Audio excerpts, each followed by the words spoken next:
Hello, Varlets. It's Comsling Day again, and today we have some excellent news for what's coming up next. First off, next week there will be a tiny patch that will bring about some tweaks and small balance changes to the game. Notably for weapons, they will be tweaking the hit zone priority for all human axes. This means that the Rashad Combat Axe, which has been prioritizing hitting body shots over headshots even though you landed a very clear headshot, should be getting its long overdue fix. At least that's what I hope is happening. Secondly, plasma gun enjoyers rejoice. The plasma gun is getting some tweaks that are going to make it so much better to use. Specifically, they are making it so venting damages your toughness first instead of going straight for your health.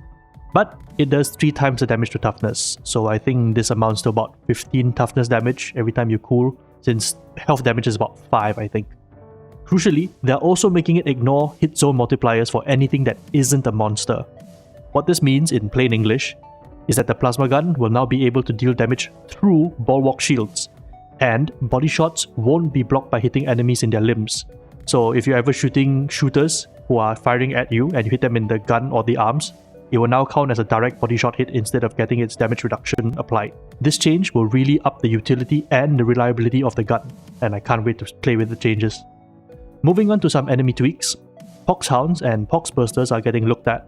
Poxhounds will be made easier to dodge by players who have higher ping by adding a lag compensation to their pouncers, and the pause of enemy spawns, specifically specials and I think elites, during Poxhound waves on the hunting ground condition will be shortened in the higher difficulties.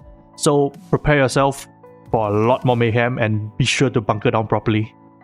For Poxbursters, they are reducing its stagger resistance during its lunge to make it easier to stagger them more reliably in melee, and a nice fix will be coming for the vote cake system. Now it would appear as a notification instead of a pop-up, and they will be adding measures to prevent griefing with the vote cake spam as well. In the next update, in the first week of May, we will also be getting a new bunch of penances for all classes. These penances will be more easily obtainable and encourage team play rather than fight against it. Here's the list of penances for each class. Feel free to pause if you want to have a read.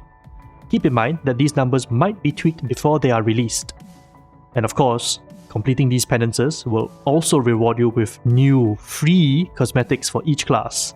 I'll just show you the couple of them that they teased here again for your viewing pleasure.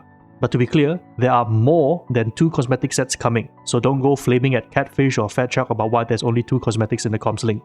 This is just a small tease about what is to come. Similar to when we only teased 2 weapons, the Deimos and the Thunderhammer, we end up getting 10, so I like to be surprised about what comes. That's it for this comms link overview. I can't wait to get my hands on more cosmetics and play with the new plasma gun. I better get a weapon review for that ready as well. So, thank you all for watching, and I'll see you in the next one. Varlets.